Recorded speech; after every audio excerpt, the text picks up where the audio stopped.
बैठ जाओ, बैठो बैठो। पर्पल कहाँ है? पर्पल, पर्पल नहीं आया।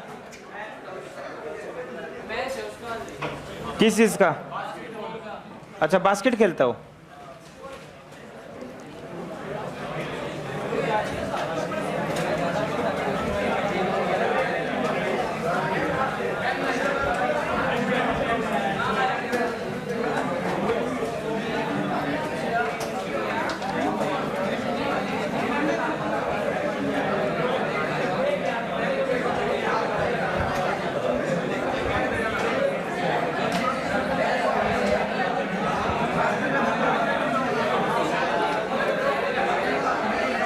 चलो बस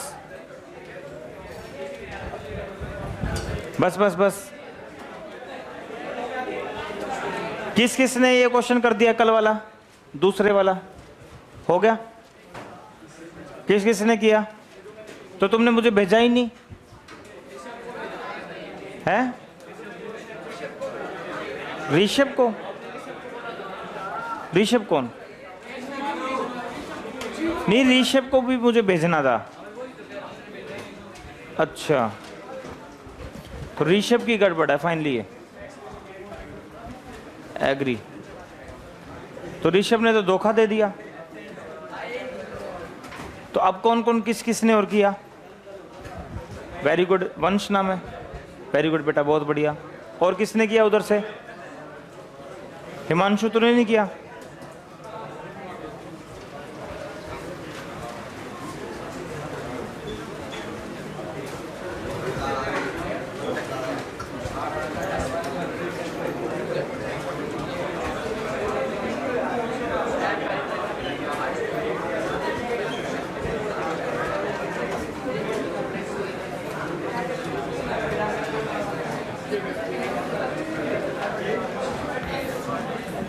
जब तक मुझे कोई भेजेगा नहीं, मैं उस क्वेश्चन को डिस्कस नहीं करूंगा। एक बच्चे का मैसेज आया था व्हाट्सएप पे, पहले कोई भेजेगा मुझे।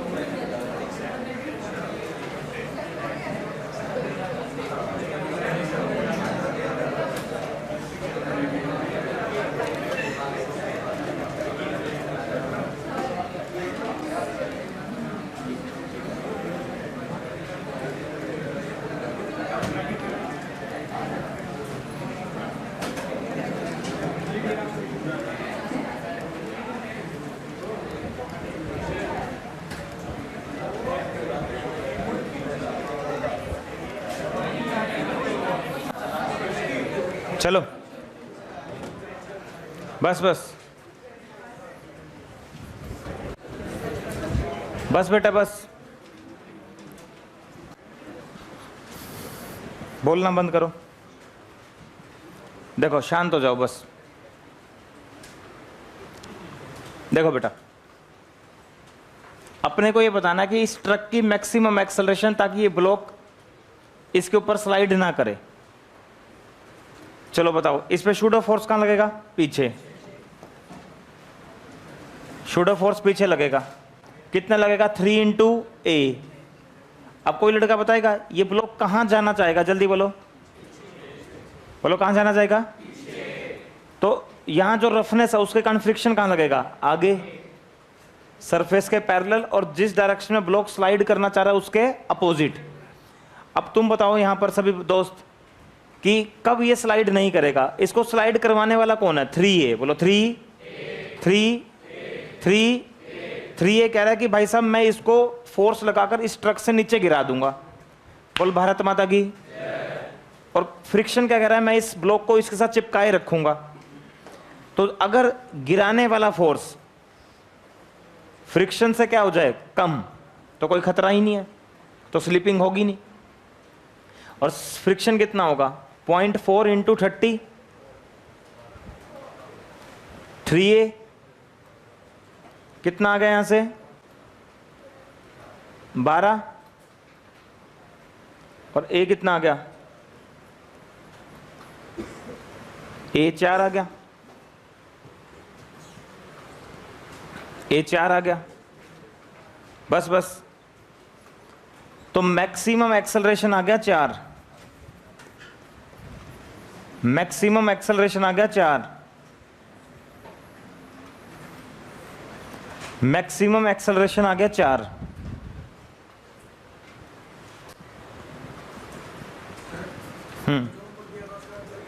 क्या है उसका आंसर? जब तक एक बच्चा नहीं भेजेगा ना मेरे पास, जब तक नहीं बताऊंगा। mg कितनों का mg? तो mg है।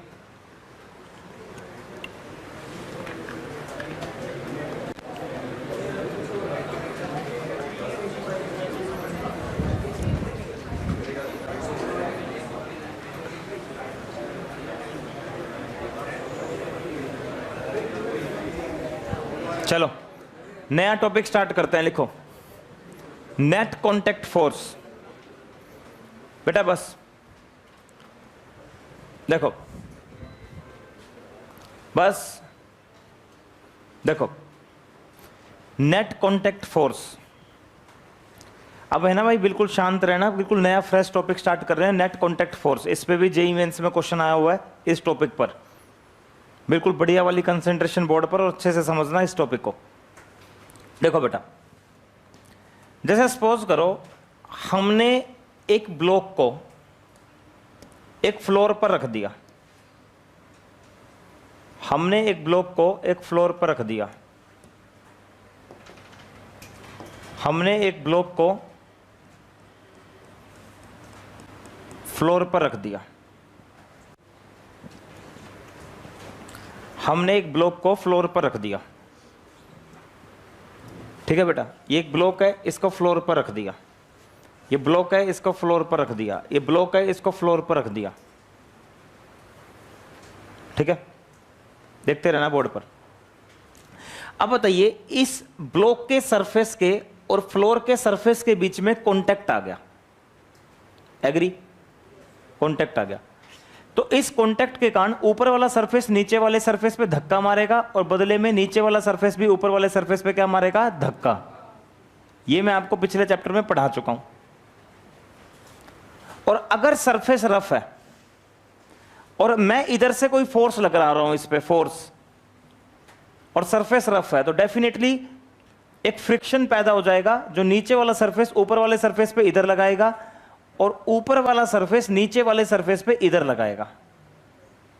इस बात को समझो बहुत ध्यान से। कई बच्चों को ये बात नहीं समझ में आती, जिसके कारण फिर उनको चैप्टर टफ लगता है। देखो, जब दो सरफेसेस एक दूसरे के कांटेक्ट में आते हैं ना बेटा, दो सरफेसेस एक दूसरे के कांटेक्ट में आते हैं, तो वहां पर दो फोर्सेस का जन्म होता है। एक तो नॉर्मल रिएक्शन और एक फ्रिक्शन। जब तक सरफेस स्मूथ था पिछले चैप्टर में, तो हम सिर्फ नॉर्मल रिएक्शन का जन्म कर रहे थे कांटेक्ट पर। अब कांटेक्ट है, दो सरफेसेस कांटेक्ट में, तो वहां पर दो फोर्सेस का जन्म होगा, एक फ्रिक्शन और एक normal reaction.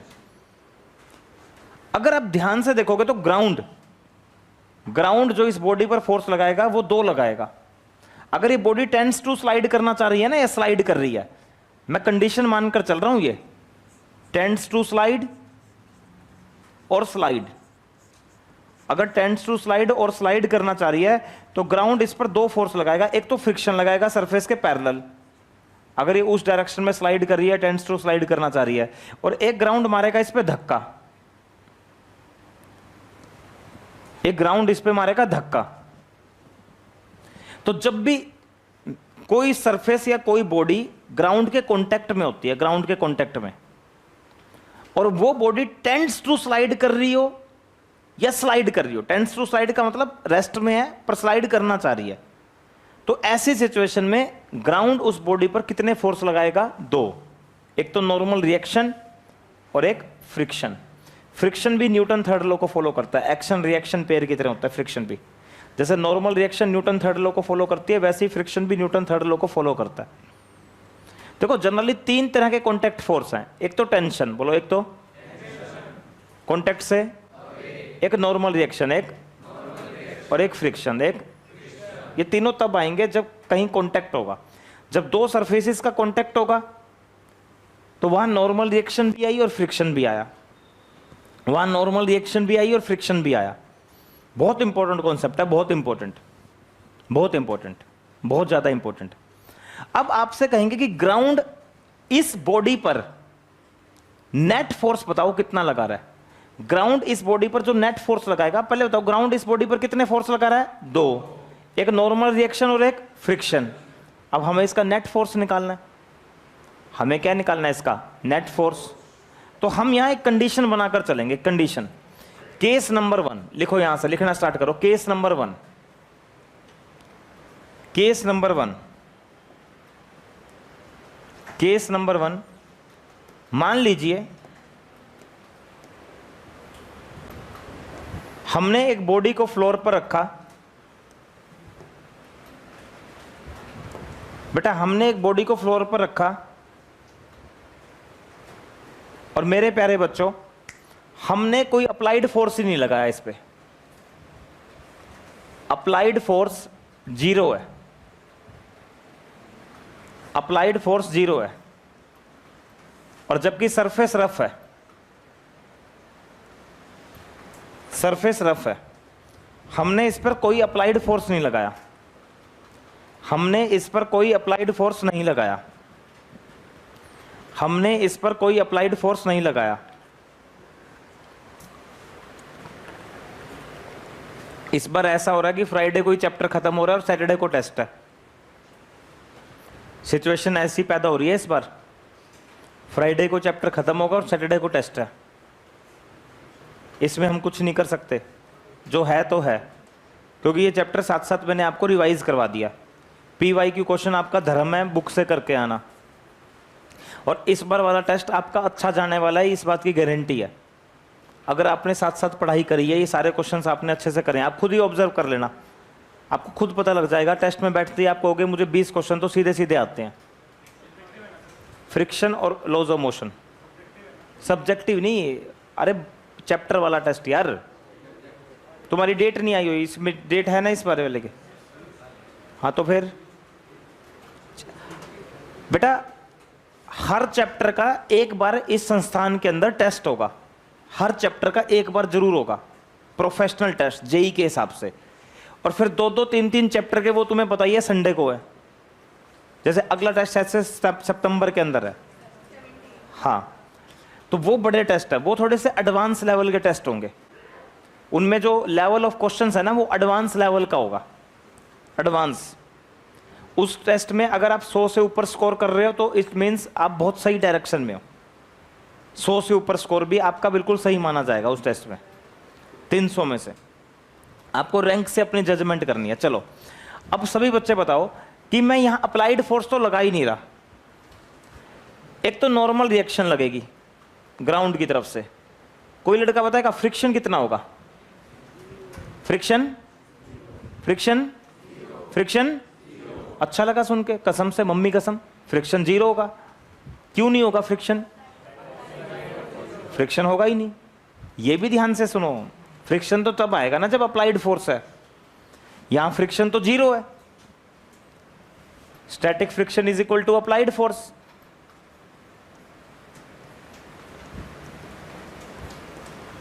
Static friction 0, static friction 0, static friction 0 हो रहा है। अब स्टैटिक फ्रिक्शन है नहीं बेटा, तो कोई बताएगा नेट कांटेक्ट फोर्स क्या हो जाएगा? Net contact force, net contact force तो N ही हो जाएगा। इसको R से दिखा देते हैं, N ही हो जाएगा। एक ही फोर्स लगाया ग्राउंड ने, N। ग्राउंड ने फ्रिक्शन तो लगाया ही नहीं।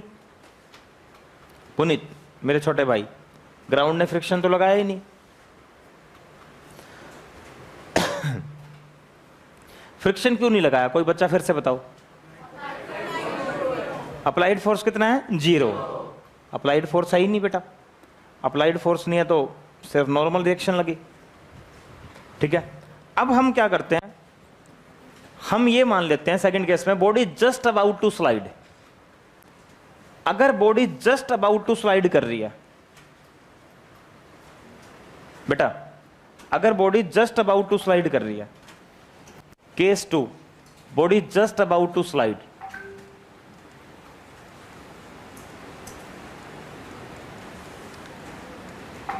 जस्ट अबाउट टू स्लाइड, तो जस्ट अबाउट टू स्लाइड में एक तो भाई लिमिटिंग फ्रिक्शन आ जाएगा,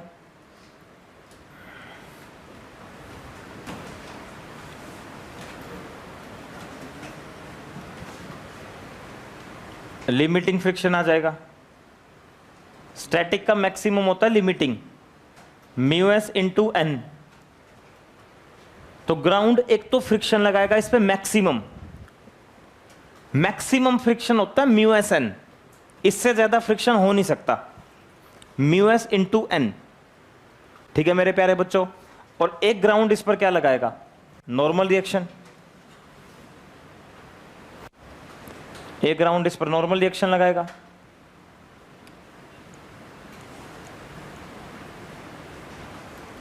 एक ग्राउंड इस पर नॉर्मल रिएक्शन लगाएगा।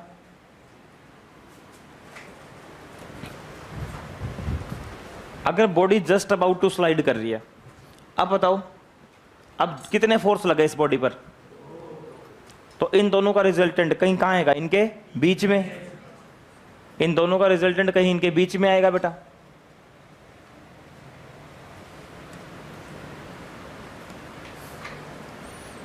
इन दोनों का रिजल्टेंट कहीं इनके बीच में आएगा, और इन दोनों का रिजल्टेंट होगा रूट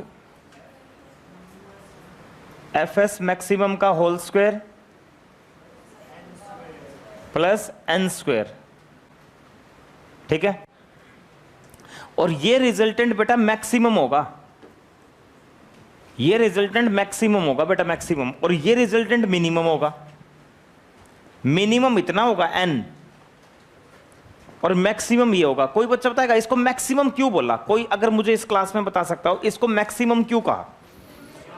क्योंकि बेटा अगर बात करें इस फ्रिक्शन की, तो इससे ज्यादा फ्रिक्शन पॉसिबल नहीं है, दूसरे फ्रिक्शन इससे कम होंगे, और जब उन कम फ्रिक्शन को तुम यहां रखोगे तो इसकी वैल्यू जो आएगी वो कम आएगी। भाई इससे ज्यादा वैल्यू तो पॉसिबल है ही नहीं, इसलिए इसको मैक्सिमम वैल्यू बोला। और इसकी मिनिमम वैल्यू कितनी है बेटा, 0, इसलिए इस वाले नेट कॉन्टैक्ट फोर्स को क्या बोला, मिनिमम। तो जो नेट कॉन्टैक्ट फोर्स है ना बेटा, नेट कॉन्टैक्ट फोर्स, उसकी रेंज मिनिमम से मैक्सिमम के बीच में, नेट कॉन्टैक्ट फोर्स मिनिमम कितना बेटा, n, मैक्सिमम कितना बेटा, रूट n का होल स्क्वायर प्लस स्टैटिक या लिमिटिंग, लिमिटिंग को ही मैक्सिमम बोलते हैं ना, ये तो पता ही आपको, इसको लिमिटिंग भी बोलते हैं। This is net contact force, this is net contact force. और इसको ये भी कह देंगे, इसको ये भी कह देंगे force exerted by ground on body, force exerted by ground on body.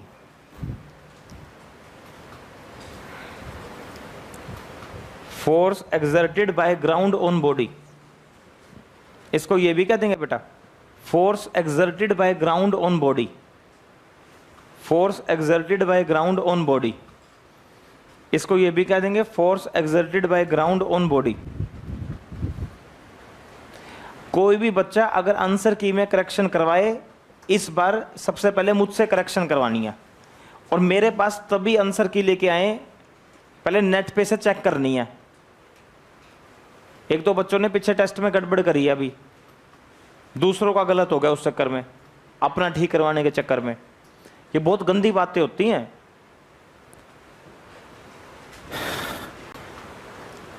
घर पे जाके, आज बुधवार है क्या मंगलवार है, आज PYQ क्वेश्चन सारे करने शुरू कर दो 2020 से 2022 तक, बुक में है ना 2020 से 22 तक, 20 से 22 के सारे जेई मेंस के प्रीवियस ईयर क्वेश्चन कर लो बुक से, और सारी कॉपी अच्छे से कर लो। टेस्ट देने आना, टेस्ट देने जब भी आओ ना, यही रूल बना के आओ कि सारे तो PYQ, बोलो सारे तो PYQ। उससे पिछले कर सकते हो और भी अच्छी बात है, सबके वीडियो सॉल्यूशन ऐप पर है, सबके वीडियो सॉल्यूशन ऐप पर मिल जाएंगे आपको,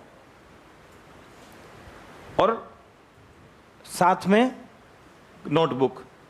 और नेक्स्ट चैप्टर से मैं आपको होमवर्क भी दूंगा, मैंने आपको बताया था ना। अब नेक्स्ट चैप्टर से आपको दूसरे तीसरे दिन मैं होमवर्क दूंगा बुक से, कि ये क्वेश्चंस करो बुक से, ठीक है। इसमें और इम्प्रूवमेंट होगी। अपनी तरफ से तुम्हें जो लगता है कि हम क्या इम्प्रूव करें, आप जरूर आकर बताइए। यही मेरे को शिकायत सुनने के आई जब पीटीएम हुई, पेरेंट्स बोल रहे थे जी इनको होमवर्क दो, ये घर पे कभी ये बुक पढ़ते हैं, कभी ये बुक पढ़ते हैं, कभी ये बुक पढ़ते हैं, कभी ये बुक पढ़ते हैं। आप होमवर्क दोगे तो वो वही बुक पढ़ेंगे। ये अपना नेट देखो, इसको ऐसे भी बोल सकते हो, force exerted by ground on body. और सुनो अब अगली बात, ये जो नेट कॉन्टेक्ट फोर्स है ना, ये नॉर्मल रिएक्शन के साथ जो एंगल बनाएगा, इस एंगल को बोलते हैं एंगल ऑफ फ्रिक्शन। इस एंगल को बोलते हैं angle of friction. Angle of friction basically है एंगल मेड बाय, लिखो, angle made by net contact force with normal reaction.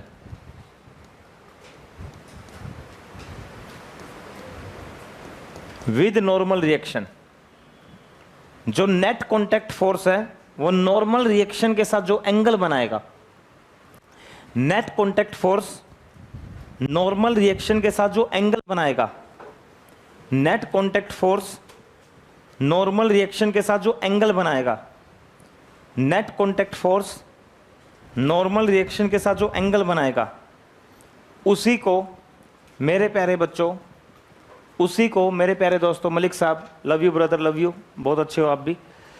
Net contact force normal reaction के साथ जो एंगल बनाएगा, प्रियांश नैन, प्रियांशु नैन, पीयूष नैन, नेट कॉन्टैक्ट फोर्स कौन है आज वहां पे? मलिक तेरे साथ कौन है? अरे वो वैभव, सीधा बैठ, सीधा हो। Net contact force normal reaction के साथ जो एंगल बनाएगा, इसी एंगल को क्या कहा जाएगा? चलो 5-7 बार बोलो, angle of friction, angle of friction, angle of friction, angle of friction. और ये एंगल निकाल रहा हूं मैं, कोई बच्चा बताएगा tan थीटा क्या होता है? Perpendicular upon base. सभी बच्चे देखो, इस थीटा के सामने परपेंडिकुलर ये, अगर ये बेटा फ्रिक्शन, तो ये भी क्या हो जाएगा? फ्रिक्शन। देखो बेटा,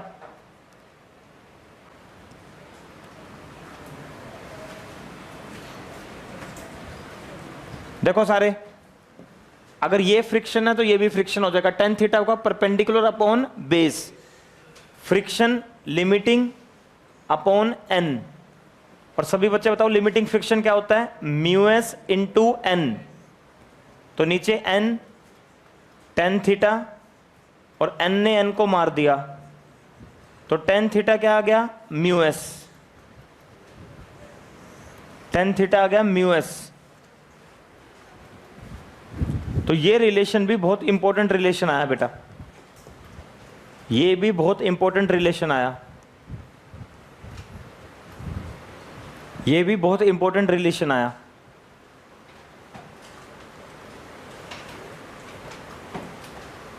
tan theta is mu s, tan theta होगा perpendicular upon base, tan theta होगा perpendicular upon base, tan theta होगा परपेंडिकुलर अपॉन बेस।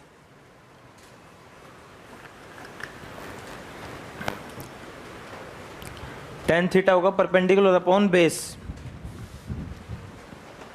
चले बेटा इससे आगे चले, लिख लिया सभी ने?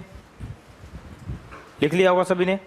अब इस पर क्वेश्चन करते हैं यार, क्वेश्चन से ही समझ में आएगा। पहले तो बिल्कुल बेसिक सा क्वेश्चन उठा लेते हैं। आपको इस क्वेश्चन में ये बताना है सभी बच्चों को, ओए बोलो मत, बोलो मत। इस क्वेश्चन में आपको ये बताना है simple angle of friction, find angle of friction. Simple, आपको इसमें एंगल ऑफ फ्रिक्शन बताना, बस बस। दिशा, दीक्षा, आकर्षित बस, मोहित बस, आयुष कितना आ गया बेटा?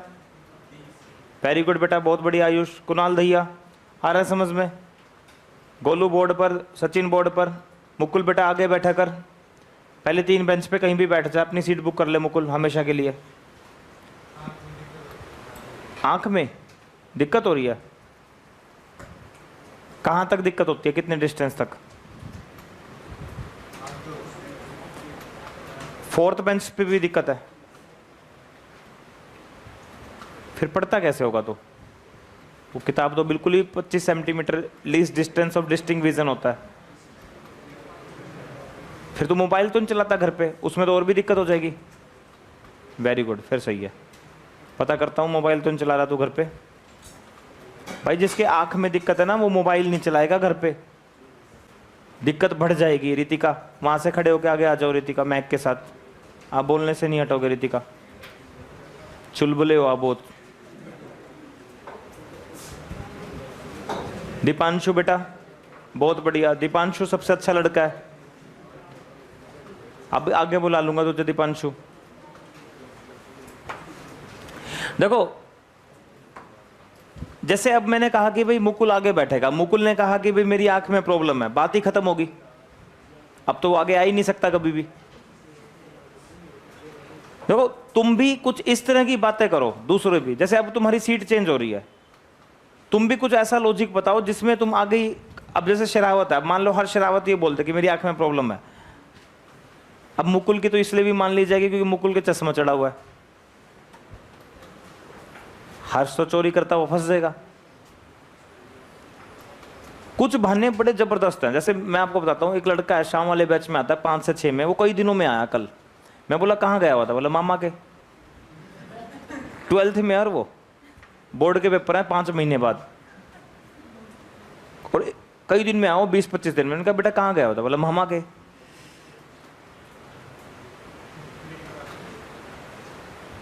कितनी अच्छी बात है, सच बोल रहा है, और मुझे खुद प्राउड फील हो रहा था उस पर। मैंने कहा बेटा कमाल कर दिया। मेरे को क्या पता, पर उसने मुद्दा ही खत्म कर दिया ना हमेशा के लिए आगे आने का।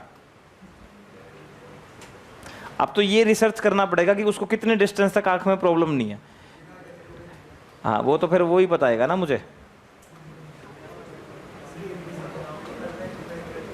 कुणाल दैया वहां से खड़ा हो, अगले बेंच पे आ जा।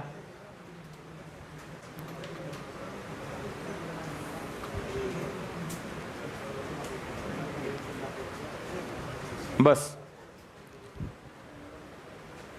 देखो बेटा, चलो एंगल ऑफ फ्रिक्शन सर ने क्या कहा था, इसका फॉर्मूला क्या होता है? tan theta is equal to mu S.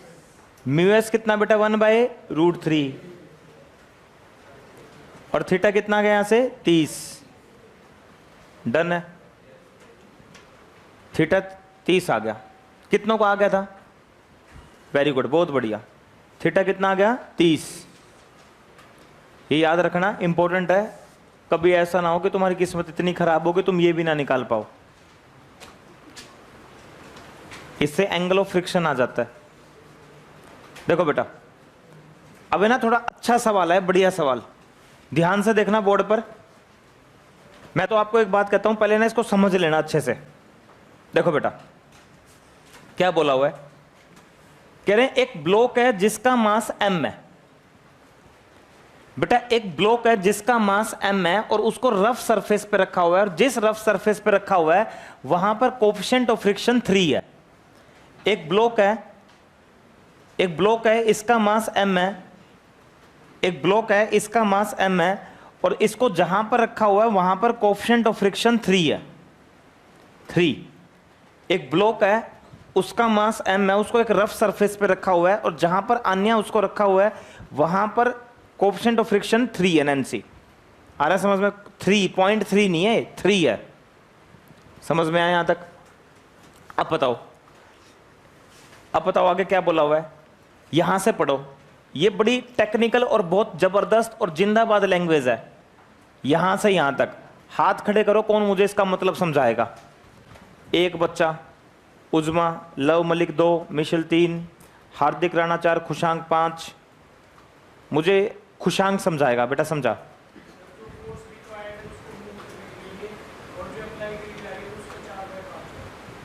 उस किसका 4/5 है? हाँ ठीक है। अच्छा, तो जो ये 4/5 जिसका है, ये 4/5, ये जो मिनिमम फोर्स है, ये होता क्या है? हाँ लिमिटिंग। हाँ ये लिमिटिंग होता है ना। इस लैंग्वेज को पकड़ो, इसी बात के तो पैसे हैं बेटा। ये स्टेटमेंट क्यों, ये आयुष, ये तकनीक क्यों अच्छी है? इससे हमारा माइंड शार्प होगा। आप पहले ये पढ़ो, देखो आपने पहले ये पढ़ो, इसका मतलब क्या होता है? Minimum force required to just, इसका मतलब होता है ये है लिमिटिंग फ्रिक्शन। ये लिमिटिंग फ्रिक्शन है भाई, कम से कम फोर्स जो उसको चलाने में हेल्प करेगा। और आपने जो फोर्स लगाया ना, इफ एफ इज 4/5 इस मिनिमम फ्रिक्शन का, तो आपने जो यहां से फोर्स लगाया ना, आपने जो यहां से फोर्स लगाया, वो आपने लगाया 4/5 ऑफ लिमिटिंग। आपने यहां से जो फोर्स लगाया वो 4/5 ऑफ लिमिटिंग लगाया। हाथ खड़े करो, ब्लॉक चलेगा या नहीं चलेगा? ब्लॉक तो चलता। मिनिमम फोर्स रिक्वायर्ड, आपने जो फोर्स कम से कम चाहिए उसको चलाने के लिए, आपने उतना तो लगाया ही नहीं। हेलो, आप उतना लगा ही नहीं रहे। जितना उसको चलाने के लिए फोर्स चाहिए ना, आप उतना लगा ही नहीं रहे। आप उसका कितना लगा रहे हो? 4/5। जितना उसको चलाने के लिए फोर्स चाहिए, आप उतना लगा ही नहीं रहे। हर्षित, आप उतना फोर्स नहीं लगा रहे। हर्षित,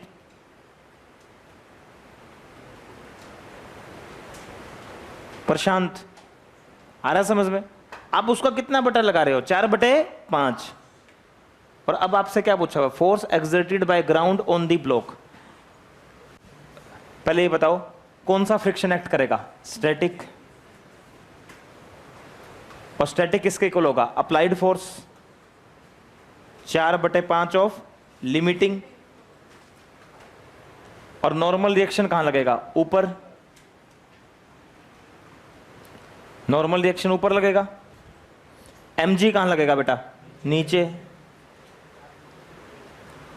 तो नेट कॉन्टैक्ट फोर्स, देखो ग्राउंड के द्वारा फोर्स पूछा हुआ है, नेट कॉन्टैक्ट फोर्स यहां क्या हो जाएगा?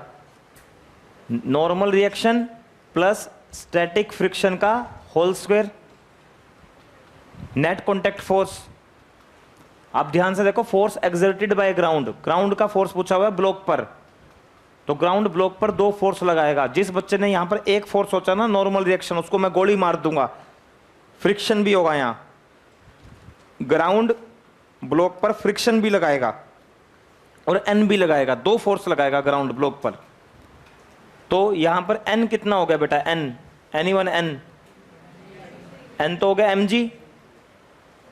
और स्टैटिक फ्रिक्शन कितना होगा? 4/5 ऑफ लिमिटिंग। हाँ बेटा बिल्कुल सही है, 13/5 का मतलब 2.6। वेरी गुड, बिल्कुल ठीक है। mg। खुशांक लड़का तो तू बहुत अच्छा है पढ़ाई में, बस तेरी थोड़ी स्पीड अच्छी हो जाए ना तो बहुत अच्छा हो सकता है। स्पीड तुझे बढ़ानी है अपनी थोड़ी। हाँ बेटा, अब ये बताओ सारे बच्चे, लिमिटिंग फ्रिक्शन का फॉर्मूला क्या होता है? लिमिटिंग का μs इंटू एन। μs कितना बेटा? 3। μs देखो सारे बच्चे बोर्ड पर 3। और n कितना बेटा? mg। देखो लिमिटिंग फ्रिक्शन होगा μs इंटू एन। μs यहां दिया हुआ है 3 और n है mg, तो लिमिटिंग फ्रिक्शन मैंने 3mg रख दिया, 3mg। अब सभी बच्चे देखो, यहां भी mg, यहां भी mg, तो mg को तो बाहर ले ही लू मैं पहले ही। यहां 1 का स्क्वायर, 3 4 जा 12, 3 4 जा 12, 12 का स्क्वायर होता है 144 और 5 का स्क्वायर होता है 25। mg तो मैंने कॉमन ले लिया पहले ही बाहर। mg यहां भी है, यहां भी है, स्क्वायर है, रूट के बाहर आके mg बचा। 4 तिये 12, 12 का स्क्वायर 144, 5 का स्क्वायर 25। टेक 25 एलसीएम, 25 एलसीएम, अंदर बचेगा 169/25, 13/5, 2.6 mg। तो हमें k निकालना था, k, तो k आया 2.6। mg का कोफिशिएंट k था, mg का कोफिशिएंट k था। देखो मैं आपको बता रहा हूं कौन कौन बच्चे थोड़ी सी डिस्टरबेंस कर रहे हैं, बताऊं।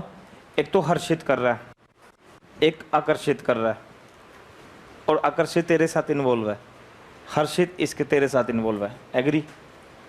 पर तू नहीं कर रहा, ना तू कर रहा, तो ये तेरे साथ कर रहा है, वो इसके साथ डिस्टरबेंस कर रहा है, जो मुझे अच्छा नहीं लग रहा। हाँ 3 वो दे दिया ना क्वेश्चन में, 1 से कम होता है आमतौर पर वो क्वेश्चन में तो कुछ भी बना दे। बेटा मैं कह रहा हूं क्वेश्चन कुछ भी कर सकता है। ये बताइए किसी इंसान ने ही बनाया होगा क्वेश्चन, मैं इसको बुक में से लाया हूं, सिंगिज की बुक में से लेके आया हूं मैं इसको। अब उसमें ऐसे लिखा है, मेरे को पता क्या हुआ, जैसे मैं इसको पहली बार पढ़ रहा था ना, तो मुझे भी एक लगा ये क्वेश्चन गलत है, मुझे लगा 0.3 होगा। टाइपराइटर ने, फिर मैं उसको कुछ कह देता हूँ, फिर वो कहता सर आपने बुक में ऐसे ही भेजा, फिर बाद में पता लगता बुक में ऐसे ही था। वो आपकी बिल्कुल सही बात है कि वो पॉइंट मतलब वो 1 से कम होना चाहिए, पर अब 3 है तो है। और ऐसे ना, जैसे तुम्हें इस बात का ध्यान आमतौर पर एग्जाम के समय जरूर रखना है, तुम ये मत सोचना ये ऐसा है तो ये ऐसा, वो क्वेश्चन तो कुछ भी बन सकता है। जैसे आईआईटी में तो ऐसा ही होगा, आईआईटी में तो 6 भी कर सकते हैं इसको, आईआईटी में तो होता ही ये है।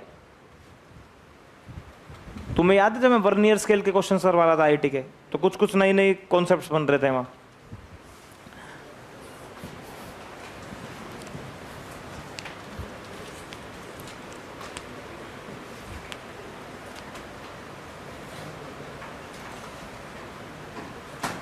आपको बस ये दिमाग में रखना है कि यहां पर ना ये स्टैटिक फ्रिक्शन भी हो सकता है। जैसे ये तो मैंने कंडीशन डिस्कस करी है, ये स्टैटिक भी हो सकता है, ये लिमिटिंग कोई जरूरी नहीं है। लिमिटिंग तो तब होगा जब बॉडी क्या करेगी, just about to slide. In that case force exerted by ground on block is maximum. ये क्वेश्चन देखो,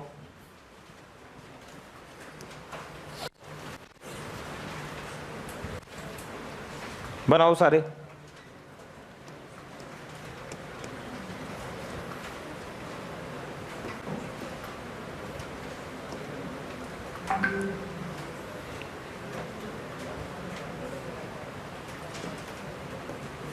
पहले ये बताओ, पहले एक काम करो सारे बच्चे, पहले तो मैक्सिमम फ्रिक्शन निकाल दो जल्दी से। करते नहीं थे पहले, मैक्सिमम फ्रिक्शन निकालते थे।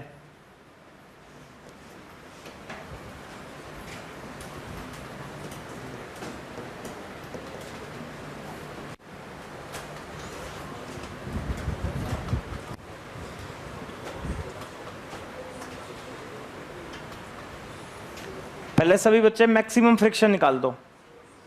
200 बिल्कुल सही। एन ऐसे लगेगा, mg कहां लगेगा, नीचे। एन कितना हो गया, एन 500 करे थे ऐसे सवाल, एन 500 हो गया। मैक्सिमम फ्रिक्शन क्या होगा, mu S into N, 0.4 into 500, 200। 200। अब देखूंगा कितनों में दिमाग है, अब पता लगेगा। सुन लो एक बार, सुनो। 200 आ गया। चलाने वाला कितना है, सबसे पहले बताओ, चलेगा या नहीं चलेगा? चलेगा नहीं चलेगा? हाथ खड़े करो, फ्रिक्शन कितना कितना कितना? वो तो कल के टेस्ट में भी आएगा, कौन सा बिल्डिंग। अगर अप्लाइड फोर्स उससे कम रह गया तो फ्रिक्शन अप्लाइड फोर्स ही होगा। ये तो कल भी आएगा क्वेश्चन।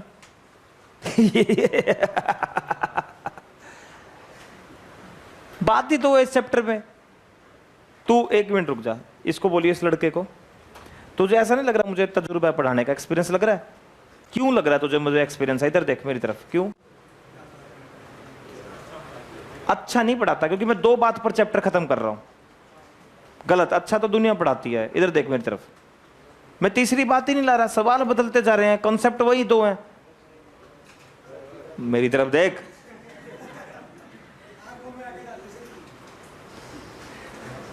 सवाल बदलते जा रहे हैं, कॉन्सेप्ट वही हैं, वही 2 कॉन्सेप्ट।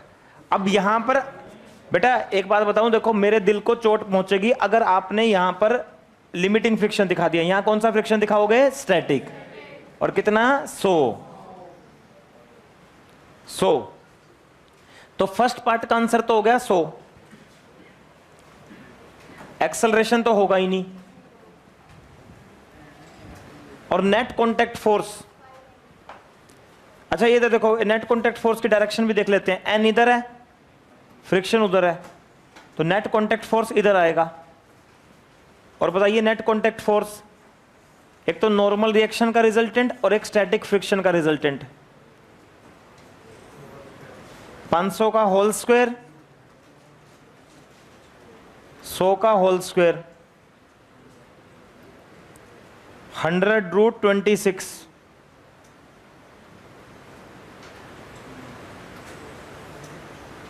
100√26, 100√26,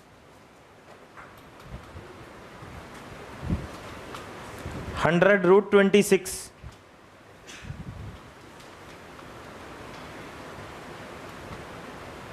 100√26। तो यहां नॉर्मल रिएक्शन का होल स्क्वायर, स्टैटिक फ्रिक्शन का होल स्क्वायर का root, net contact force. Normal reaction आपकी 500 आ गई थी, तुमने n को 500 के इक्वल कर दिया था, तुमने n को 500 के इक्वल कर दिया था। बस उस्मा बस, तुमने n को 500 के इक्वल कर दिया था। अच्छा सवाल है ये भी, बहुत कॉन्सेप्ट क्लियरिंग सवाल है ये भी। ये जेई का क्वेश्चन है, 2021 का, पता नहीं 22 का क्वेश्चन है, 22 का ही मान लेते हैं। चलो करके दिखाओ, ट्राई करो सारे, टाइम दे रहा हूं पूरा। कुछ डायग्राम बनाओ, कुछ भी करो।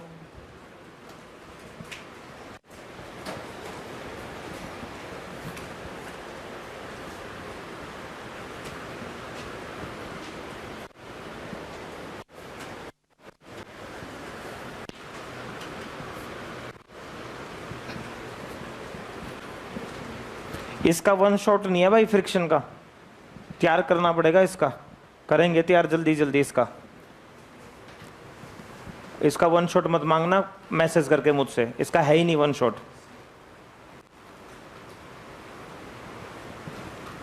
किसने कहा सी? ये तो आपने गलत बोल दिया।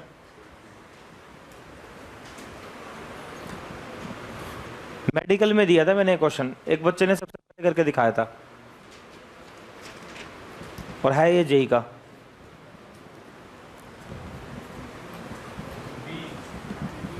कौन सा? पहले तुम ये बताओ, ये कहां पर स्लाइड कर रहा है? Very good. अब कौन बच्चा बताएगा, अगर ये इंक्लाइंड प्लेन पर सरफेस रफ है या स्मूथ है, तो फ्रिक्शन तो होगा।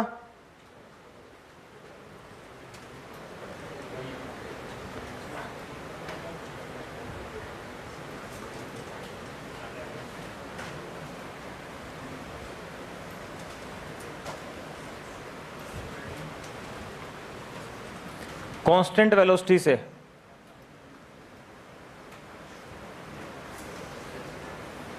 mg sin थीटा, फ्रिक्शन कहां होगा? पीछे। काइनेटिक mg cos थीटा ऐसे होगा, n ऐसे होगा। कौन बताएगा काइनेटिक फ्रिक्शन कितना होगा? हाथ खड़े करो। बोलेगा नहीं कोई, बोलेगा नहीं, बोलेगा नहीं, बोलेगा नहीं कोई। एक बच्चा, सचिन दो, सचिन बोल। mg sin theta plus v speed को ऐड कर दिया तूने एम जी साइन थीटा में।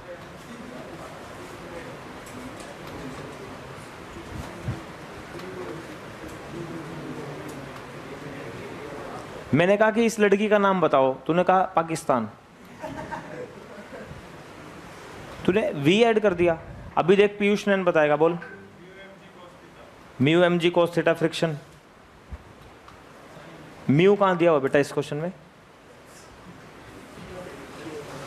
अभी तो और बच्चे भी हैं, ये अर्पित लड़का बताएगा। अर्पित बता, एम जी साइन थीटा क्यों, पूरी क्लास को बता।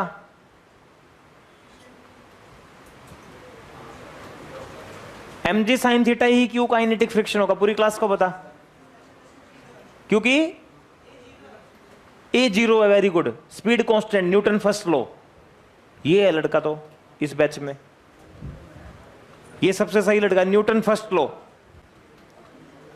न्यूटन फर्स्ट लॉ, अगर स्पीड कांस्टेंट है, अगर स्पीड कांस्टेंट है तो नेट फोर्स कितना करना है, जीरो। और नेट फोर्स जीरो कब करोगे, जब ये एम जी साइन थीटा तो ये भी कितना हो, एम जी साइन थीटा, क्योंकि वो कांस्टेंट स्पीड से नीचे जा रहा है। कांस्टेंट स्पीड से नीचे तब जा सकता है जब ये वाला फोर्स इसको कैंसिल कर दे। हाँ, ए ऑप्शन है। अब सुनो, अब बताओ, अब तुम्हारे पास काइनेटिक फ्रिक्शन भी आ गया और N M G cos theta है। अब लगा दो, नेट कॉन्टैक्ट फोर्स क्या होगा, काइनेटिक फ्रिक्शन का होल स्क्वायर प्लस एन का होल स्क्वायर। काइनेटिक फ्रिक्शन तो होगा अप्लाइड फोर्स, क्योंकि वो कांस्टेंट स्पीड से जा रहा है, और एन होगा M G cos theta. M G common ले लो, sine square theta plus cos square theta, कितना हो गया, 1। जेई का क्वेश्चन है।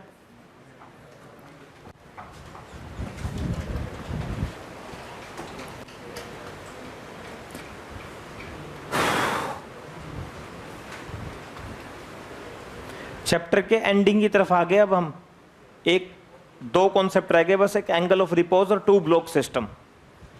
एंगल ऑफ रिपोज और two block system, after that chapter will be finish.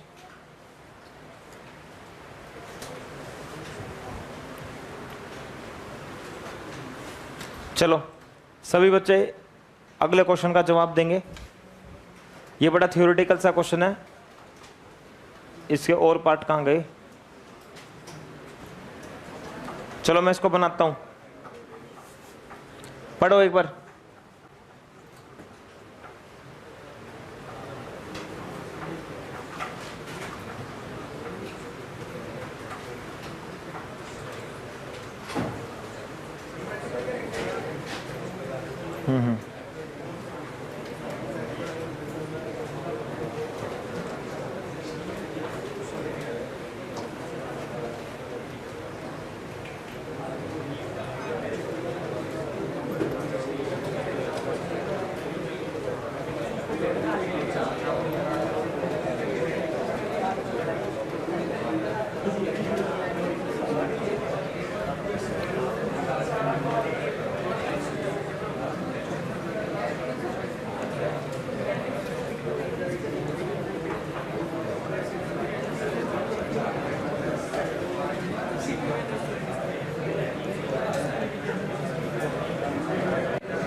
चलो सी, चलो भाई ए बोलो, A B C D, D भी हैं दो बच्चे, सी बोलो।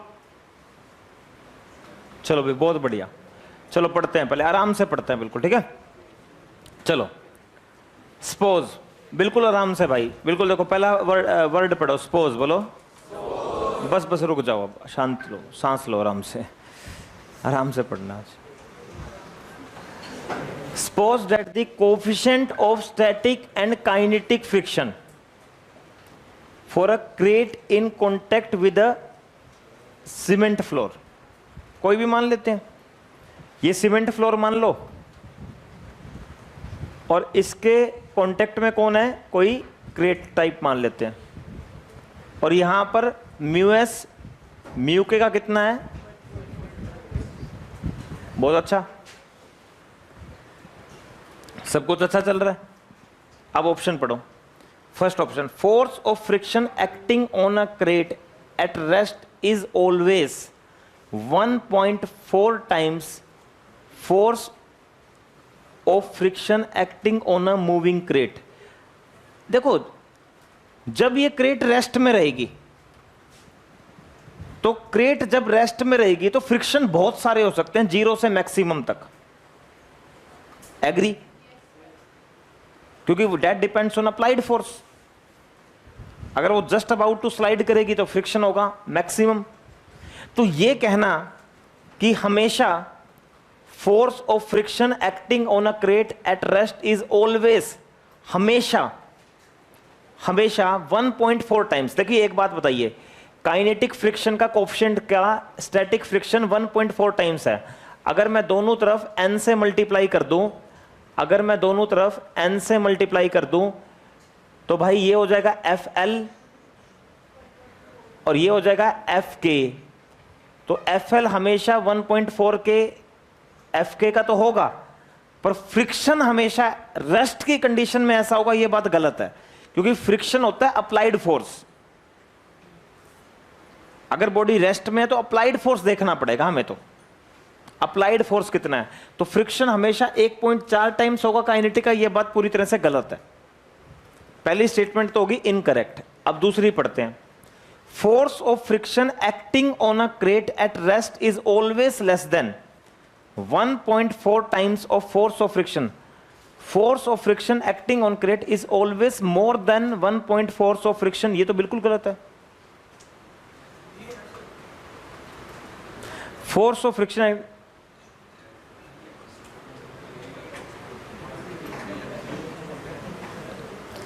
देखो मेरे हिसाब से बी इसका राइट ऑप्शन है।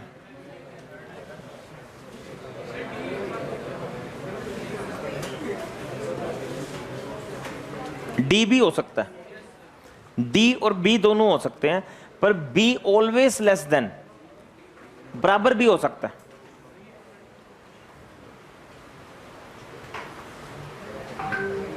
रेस्ट में तो लेस देन नहीं होगा, लेस में देखो, ओए ओए सुनो सुनो बेटा, ये सक्षम तू बोलता बहुत है, तुम ना बड़ी कंफर्टेबल जोन में चल रहे हो। किसी दिन धमका दिया ना 2-4 को, एक आधे को चट्टू लगा दिया, सबकी गर्दन बोर्ड पर होगी, संसारिक बातें तुम्हारी कम हो जाएंगी एकदम से। इधर देखो, ये मैक्सिमम फ्रिक्शन है, इसका 1.4 टाइम ज्यादा, 1.4 टाइम्स ज्यादा। अगर ऑब्जेक्ट रेस्ट में है, ऑब्जेक्ट किस में है, चल ही नहीं रहा, तो गारंटीड बात है कौन सा फ्रिक्शन एक्ट करेगा, स्टैटिक, और वो मैक्सिमम फ्रिक्शन से क्या होगा, कम।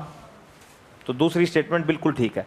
Force of friction acting on crate at rest, अगर वो चल नहीं रहा, at rest is always less than 1.4 times, ज्यादा करेक्ट मुझे सबसे स्टेटमेंट ये लगी। वो उसको बोलोगे जस्ट अबाउट टू स्लाइड, उसको बोलोगे आप just about to slide, just verge on motion, just verge on motion. अगर कोई बच्चा फोर्थ ऑप्शन को सोच रहा है तो देखो रेस्ट वाले केस में लिमिटिंग फ्रिक्शन नहीं आ सकता। लिमिटिंग फ्रिक्शन तब आएगा जब body just about to slide. तो इन्होंने कहा कि 1.4 times, that is false. Option number 2 is correct. Option number 2 is correct. इसका ऑप्शन 2 करेक्ट होगा। अगर वो रेस्ट में है तो स्टैटिक फ्रिक्शन होगा, जो लिमिटिंग से क्या होगा, कम। सिंपल सी बात है, ये इसका आंसर होगा। तो हेडिंग डालो, नेक्स्ट लिखो एंगल ऑफ रिपोज। लिखो एंगल ऑफ रिपोज, लिखो angle of repose. It is the minimum angle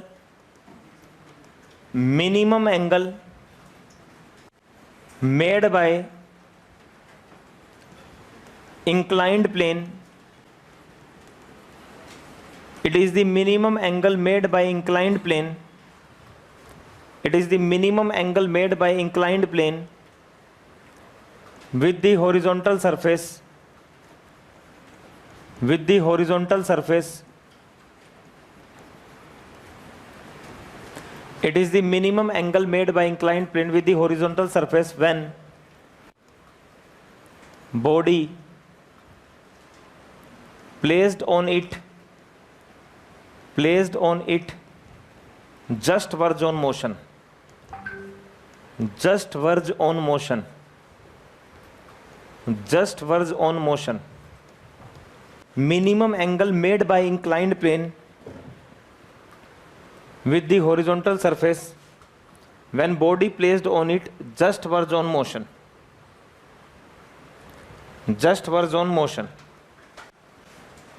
बेटा अब है ना, थोड़ी देर ना बिल्कुल अच्छे से बढ़िया कंसंट्रेशन से सभी को ये कॉन्सेप्ट समझना अच्छे से।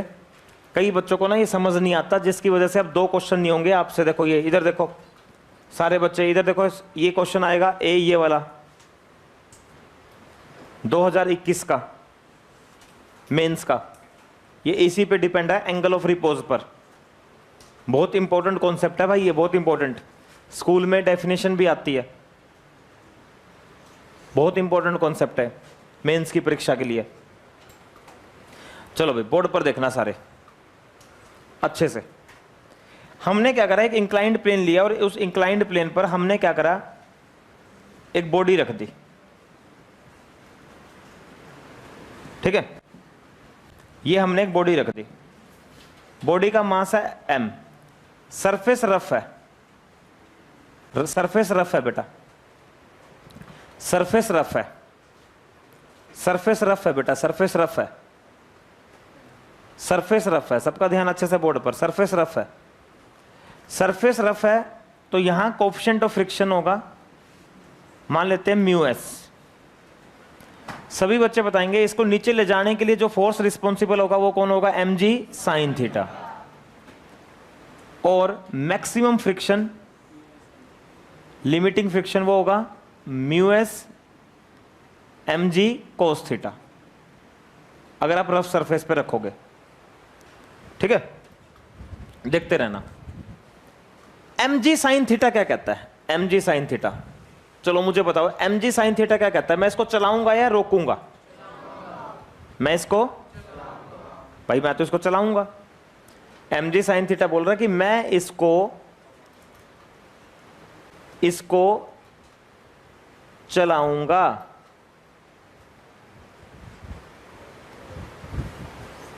मैं इसको चलाऊंगा।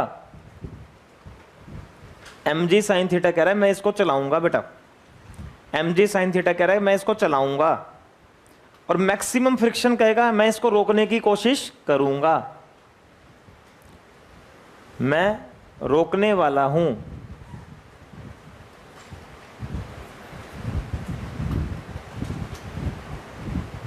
और ये रोकने वाला किस पे डिपेंड है, mu S M G cos theta, मतलब mu S M G cos theta इसका फॉर्मूला है।